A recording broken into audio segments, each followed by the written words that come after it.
Hey, Stan the Annuity Man here, America's annuity agent with one of the great questions of all time when it comes to annuities.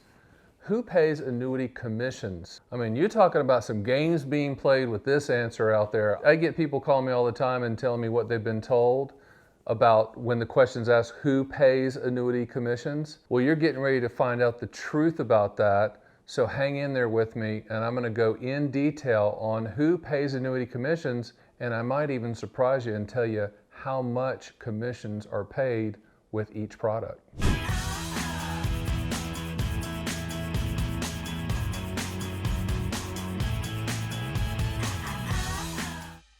Okay, so who pays annuity commissions? I mean, at the end of the day, the answer in the industry would be that the annuity carriers pay it out of their reserve amounts.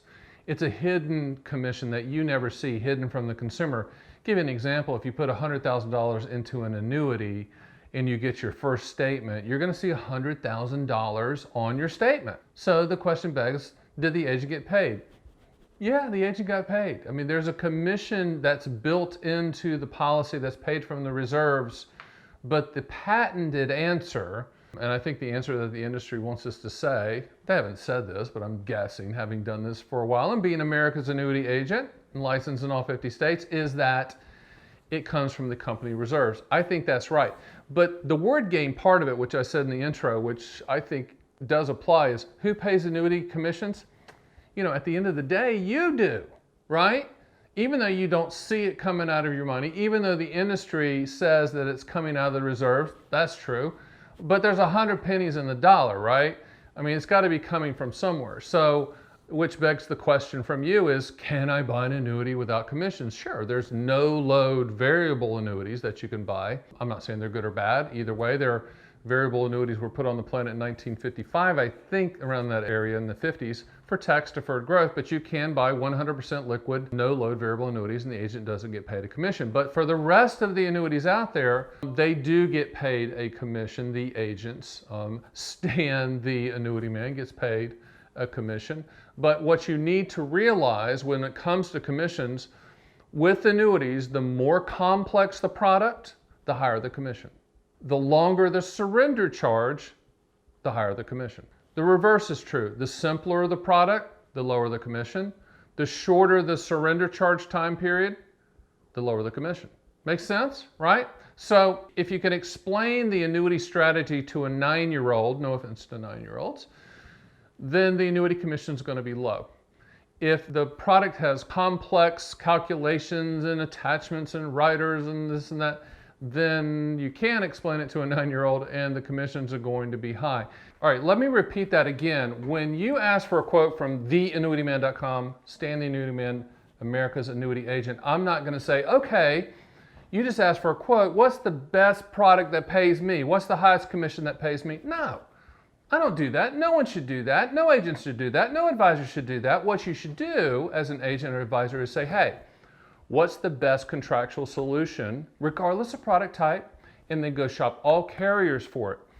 That's what I do. The problem in the commission world, as you know, and annuities are no different than any commission world, is unfortunately commissions drive the train a lot when it comes to recommendations. You know, where if an agent's starving out there and they can't pay their bills, they're going to gravitate to a higher commission product. That doesn't mean it's right, because it's certainly not right, but that's just reality.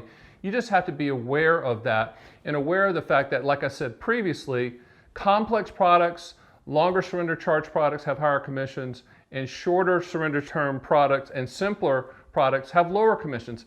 I mean, if you just realize that and understand that, you're going to be better off. So when we come back, I'm going to take a break, take a deep breath, take a glass of water and drink it real fast, and I'm going to come back and talk about specific annuity commissions, the levels they are with specific products. Okay, so who pays annuity commissions? Hey, at the end of the day, the annuity company pays them out of their reserves. You do not see any of it coming out of your money, but semantic word games, you know, you're giving the annuity company money, they're paying commissions to an agent, so I guess hypothetically you are kind of paying the commissions even though you don't see it. I know that's kind of word games, but I really wish as an industry we were just transparent about it. So let's be transparent about it, you know, with this YouTube video from Stan the Annuity Man. Let's talk about an annuity level of commissions.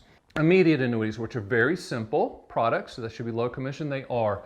Depending on the carrier, and they're not all the same, but depending on the carrier, the commissions to the agent one time is 1 to 3%. Single premium immediate annuities. Deferred income annuities, the sister of the single premium immediate annuity, very simplistic product.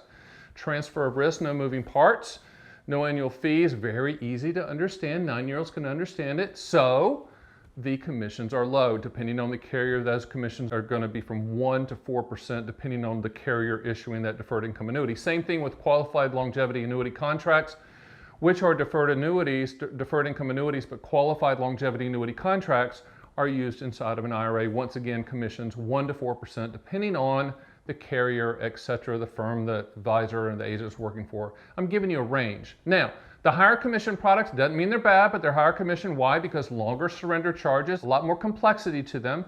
Indexed annuities and variable annuities are the highest commission products out there. And depending on the surrender charge time period and the complexity of the product, you're going to see an upfront commission anywhere from 5%, maybe up to 9% as well. So those are the higher commission products. That's the reason when you go to the Bad Chicken Dinner seminar, typically the agent is only showing indexed annuities because those are higher commission. Once again, doesn't mean they're bad, they just are the highest commission product because you're locking your money in for a long time and those products are complex. But in some situations, index annuities fit perfectly when you're looking for CD type returns and if you want to attach an income rider for future income benefits, and you've shopped every carrier on the planet for the highest contractual guarantee, they do work. And then finally, multi-year guarantee annuities are fixed rate annuities.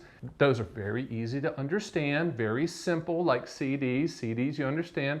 Guess what? The commissions are very low. Commissions on multi-year guarantee annuities, fixed rate annuities, AKA, can be as low as 0.5% up to typically 2%. So again, simplistic, low commission, complex, high commission. Doesn't mean one's better than the other, but you need to know how those commissions are paid and what levels are paid and what's being recommended to you to buy, the level of those commissions, even though they're hidden. All right, story time, commission story time, because I get all these calls all the time.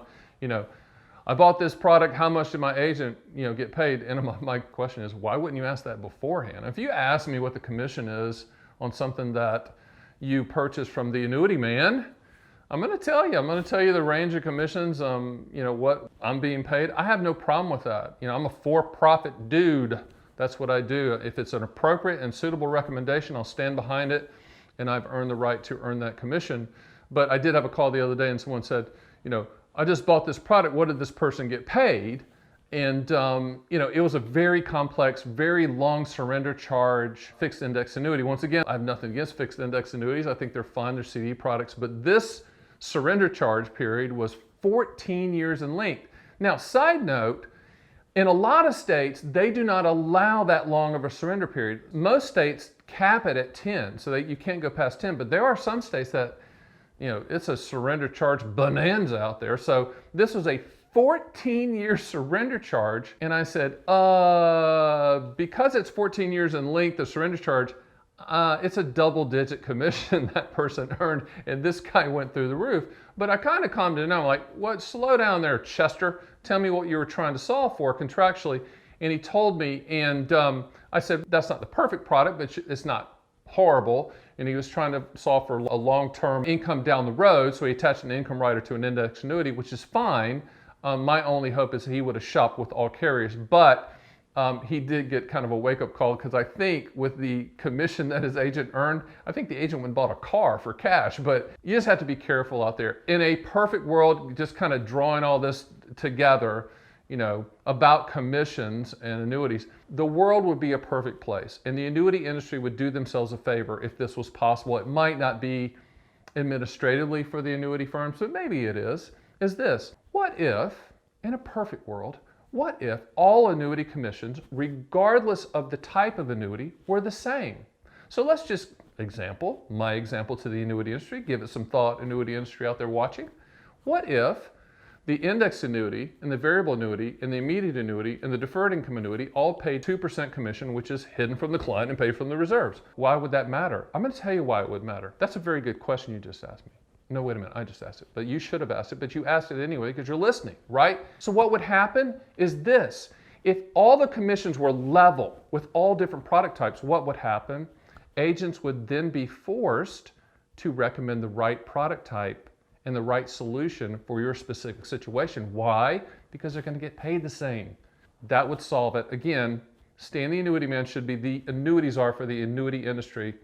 That's about enough about commission. So when I come back, I'm going to tell you how to get the books.